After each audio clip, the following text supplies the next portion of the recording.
সম্মান পেয়ে কেমন লাগছে? সম্মান সবসময় সম্মানীয়, তো সম্মান পেয়ে অবভিয়াসলি ভালো লাগছে।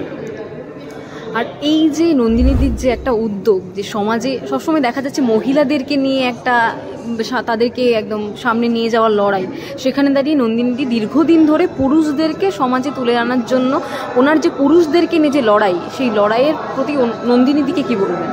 আমি তো নন্দিনীদির ফ্যান, বলার তো কিছু নেই।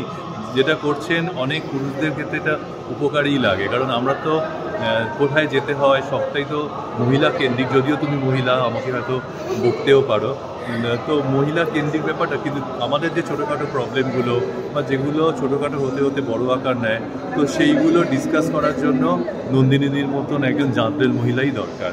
আমি শুনছিলাম যে আপনার লড়াই, আপনি সিঙ্গেল ফাদার একজন, এই যে একটা সমাজে কথা প্রচলিত আছে না যে ছেলেরা কাঁদে না, সত্যি কে বলে ছেলেরা কাঁদেন? ছেলেরা খুব কাঁদতে পারে, ছেলেরা হয়তো লুকিয়ে লুকিয়ে কাঁদে, কিন্তু এখন থেকে ছেলেরা মনে হয় জোর করে কাঁদা উচিত, সবার সামনে কাঁদা উচিত।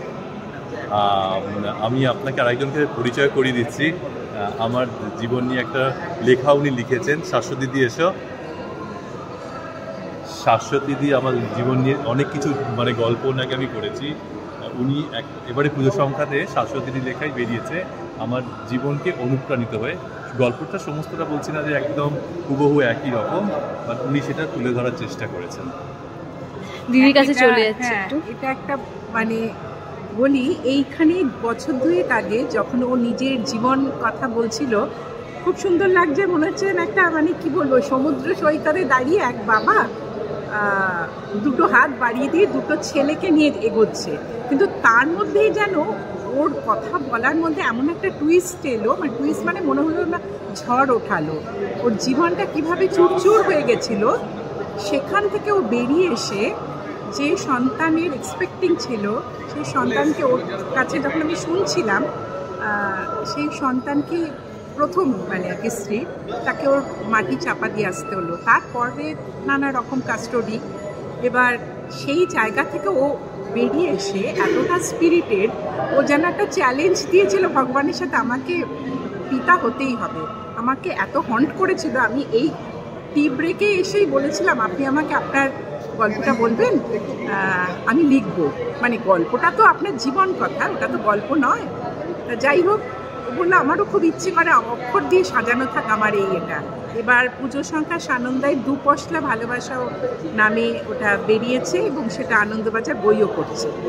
দিদি, আমরা এই কথাটা শুনে আসছি যে পুরুষ কেন্দ্রিক একটা সমাজ, তারপরেও পুরুষকে এখন যেন নিজের হকের জন্য লড়তে হচ্ছে, পুরুষরাও যে কষ্ট পায়, সমাজকে একদম চোখে আঙুল দিয়ে রেখে দিতে হচ্ছে, এই বিষয়টি নিয়ে আপনি কি বলবেন? না, আসলে না, ওটা আমাদের একটা দেখুন, আমি নারী, আমি মা, আমারও দুটি কন্যা সন্তান। এটা আমি দেখেছি, আমরা আমাদের সত্যি কথা বলতে কি আমাদের কষ্টটাই একটু বেশি করে দেখা হয়। আমরা 10 মাস গর্ভে ধারণ করছি, আমরা ব্রেস্ট ফিড করাচ্ছি, আমরা আগলাচ্ছি, আমরা কাঁথা ভিজে গেছে বাচ্চার, আমরা জাগছি, আসলে এগুলোটা বেশি পোর্ট্রেট হয়। কিন্তু বাবা যে মানে আমার এটা মনে হয় যে মা তার স্নেহের আঁচল দিয়ে সন্তানের ঘাম মোছাচ্ছে, কিন্তু বাবা পুরো ছাতা ধরে আছে, পুরো রৌদ্র বান জল সমস্ত এটা কিন্তু আমরা দেখতে পাচ্ছি না। যে ঘরের মধ্যে আগলে আছে মা, সেই ঘরের ইট কাঠ পাথর কিন্তু বাবাই রসদ জোগাড় করে আনছে। সুতরাং ওই যে মার, যেহেতু নারীর একটা সফটনেসটা একটা চারিদিকে একটা স্প্রেড করেছে, বা নারীর বায়োলজিক্যাল এই যে কষ্টটা সবাই দেখতে পাচ্ছে, ওই জন্য নারীর প্রতি বোধহয় একটু পক্ষপাতিত্বটা বেশি হচ্ছে। কিন্তু ভেতরে যে মানে প্রহরীর মতো যে বাবা দাঁড়িয়ে আছে বাড়িটাকে আগলানোর জন্য, ছাতা ধরার জন্য, সেটা বোধহয় এখন ওই জন্যই হয়তো হকের লড়াই যেটা আপনারা বলছেন সেটা করে যেতে হচ্ছে। তবে এখন তো সমাজ বদলেছে, এখন দৃষ্টি বদলেছে। এই যে আমি এখানে মেন্স ফোরামে এলাম, আমার মেয়ে জানতে পেরেছি মা কোথায় যাচ্ছ, ওরা জানতে পারছি মেন্স ফোরামে, এবং আমি এরকম আমি যখন লিখছি আমার মধ্যে বুননটাও ছিল এই পুরুষের যাত্রা, পুরুষের সফর।